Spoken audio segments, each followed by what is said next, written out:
Crees conocer una historia, pero solo sabes cómo termina. Para llegar al núcleo de la historia, tienes que volver al principio.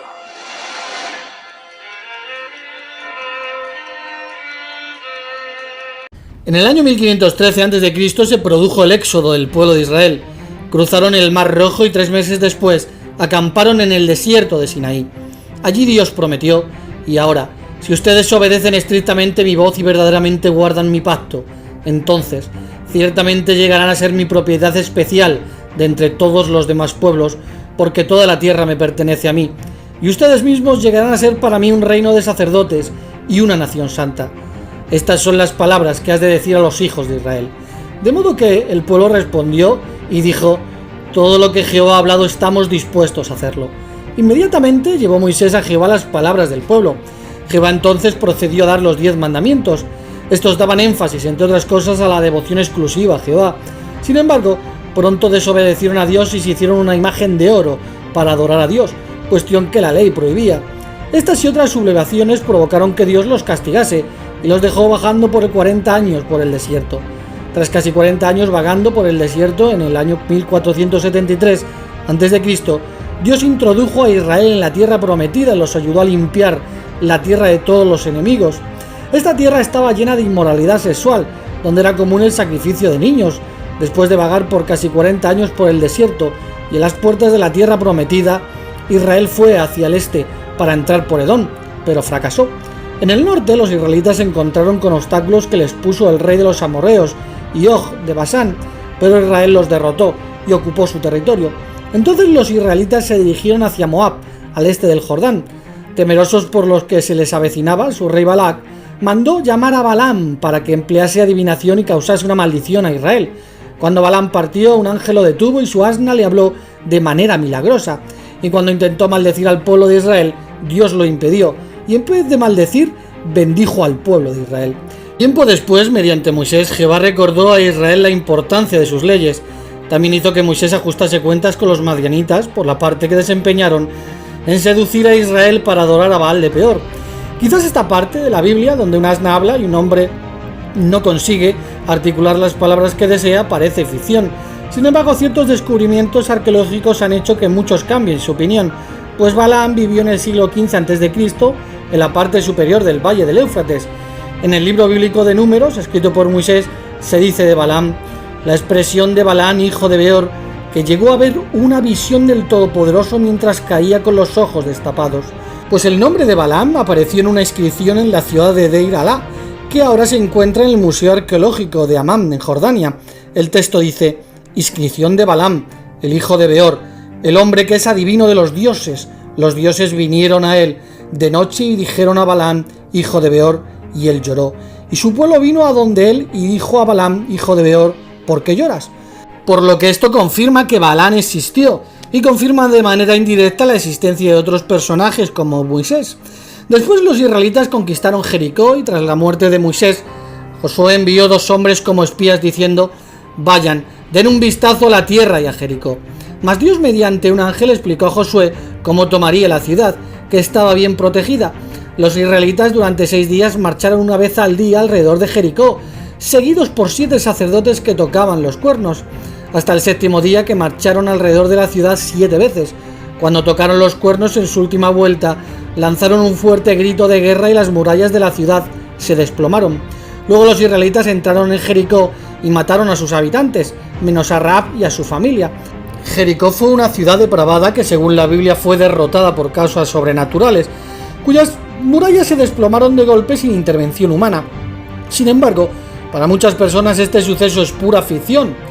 Con relación a la caída de Jericó, la Biblia cuenta que las murallas cayeron de golpe por el poder divino y que después la ciudad fue quemada, cuestión que la arqueología ha respaldado.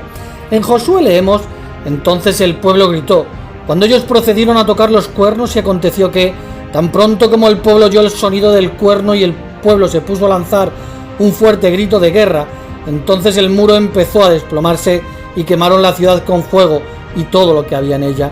A lo largo del tiempo, varios arqueólogos fueron en busca de la ciudad, una ciudad que para algunos era producto de la imaginación del escritor bíblico, hasta el día en que la ciudad fue descubierta.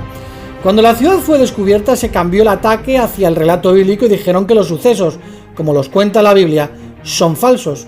Uno de los arqueólogos que realizó excavaciones en Jericó y que pudo comprobar la veracidad del relato bíblico fue Juan Garstang. Tiempo después, halló unas murallas de la ciudad que había caído de golpe y sobre las cuales una vez hubo casas. También pudo comprobar que la destrucción de la ciudad había sobrevenido de repente y que la ciudad fue quemada después de la caída de las murallas. Según pudo comprobar, los muros habían caído de dentro hacia afuera. Esto era bastante significativo, pues cuando las ciudades eran atacadas, los muros caían hacia adentro, jamás hacia afuera, por lo que la causa de la caída fue por un terremoto. El libro arqueológico y bíblico dice sobre esta destrucción: la ciudad sufrió una terrible destrucción o una serie de destrucciones durante el segundo milenio antes de Cristo y permaneció prácticamente desierta durante varias generaciones. La destrucción también provocó un incendio, como lo muestran los restos desenterrados, por lo que también apoya el relato bíblico. Otro dato importante fue el descubrimiento de vasijas llenas de grano, ya que según el relato bíblico el ataque a Jericó se produjo en la época de la cosecha.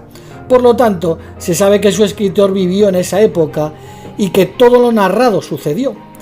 El libro de Josué, escrito entre el 1473 y el 1450 a.C., une en la historia la promesa dada por Dios a Abraham, donde se narra la conquista de Canaán comenzando por Jericó.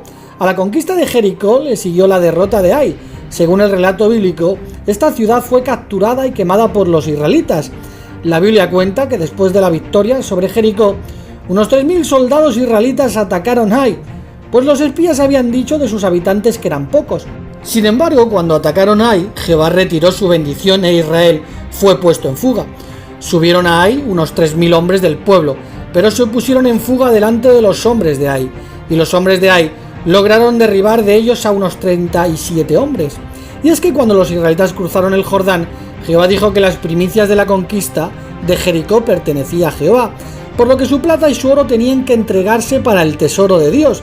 Sin embargo, un israelita llamado Acán se encontró una costosa prenda de vestir de Sinar, una barra de oro de 50 siclos y 200 siclos de plata, y se lo quedó y lo enterró en secreto debajo de su tienda, robando de esta manera al propio Dios. Debido a esta violación, cuando atacaron a Ai, Dios retiró su bendición. Entonces, todo Israel fue sometido a juicio, hasta que Acán admitió su pecado. La historia que menciona la ciudad de Ai, al ser conquistada por los israelitas, está en el capítulo 8 del libro de Josué. Sin embargo, esta ciudad no había sido encontrada, con lo que algunos dudaban de su existencia, hasta que una excavación dirigida por la Asociación para la Investigación Bíblica descubriese en una cueva las ruinas de una casa y una pieza decorativa de un collar en forma de escarabajo. La pieza tiene inscripciones que demostrarían que pertenece al último rey de Ai. Según el doctor Henry Smith, director de la asociación, dijo sobre Ai: nuestra tesis es que la fortaleza fue destruida al final de la Edad de Bronce. Todo esto basado en la evidencia arqueológica encontrada. La Biblia relata que la ciudad de Ai fue invadida a finales del siglo XV y destruida por los israelitas. El escarabajo encontrado coincide y apoya esta afirmación. Después de derrotar a Ai, Josué edificó un altar en el monte de Baal, donde leyó la ley al pueblo de Israel. Las derrotas de Jericó y Ai provocaron temor en las naciones enemigas, y una pidió la paz a Josué, en este caso los gabonitas, mientras que otros pueblos impíos y paganos sufrieron destrucción. El libro nos habla de los milagros realizados por Dios. De hecho, los gabonitas fueron atacados por 5 reyes paganos, a lo que Israel acudió en su defensa y de forma milagrosa Dios arrojó piedras de granizo enormes y alargó milagrosamente las horas del día, para que Israel consiguiera la victoria. Esto provocó una aplastante derrota de los 5 reyes. Pocos después se repartieron las tierras entre las tribus de Israel. Se levantó el tabernáculo en Silo y se determinó las herencias de las demás tribus. El libro acaba con las palabras de Josué, instando al pueblo de Israel a servir a Dios, un Dios que había cumplido su palabra y los había introducido en la tierra prometida. Antes de su muerte, Josué convocó una asamblea y animó al pueblo a ser fiel al Dios de sus antepasados. Para los opositores de la Biblia, este es un libro fanático donde los hechos narrados son del todo falsos. Sin embargo, hay pruebas que hacen del libro de Josué un libro cierto y totalmente verídico. Por ejemplo, en la antigua Tebas, en un templo egipcio, se descubrió una inscripción con decenas de ciudades mencionadas en el libro de Josué. Tanak, Bet-Sean y Megiddo, Sunem, Rehob, Afarim, Gabadón, Bet-Horón, Ayalón, Socot y Arat, entre otros. Incluso estas inscripciones mencionan los campos de Abraham. En el libro también se menciona que la cabeza de todos estos reinos era Zor en Galilea, y unas excavaciones de la zona revelaron que era una gran ciudad. También se encontró en 1868 en tierras de la antigua Moab la estela de Mesá, un monumento de basalto negro que hace referencia a muchos nombres propios que adoptaron lugares geográficos como los descendientes de Noé, mencionados en la Biblia, como por ejemplo los mencionados en el libro de Josué, Armón, Aroer, Medeba y Dibón, Bamot Baal, Bet Baal, Meom, Jaaz, Kirjantín y Becer. Tras la muerte de Josué, los israelitas no solo no expulsaron a los cananeos que quedaban en la tierra prometida, se mezclaron con ellos y con su religión. Esto provocó que Jehová los abandonara, pero los libró de la opresión cuando abandonaron la religión falsa y pidieron auxilio, por lo que se inició una época de 300 años hasta el año 1117 a.C., donde Dios mandaría libertadores, conocidos como los jueces de Israel. La reconstrucción histórica de la época es una prueba de que el escritor vivió los hechos narrados, pues las naciones mencionadas y los dioses, costumbres y otras cuestiones han quedado demostradas por la arqueología.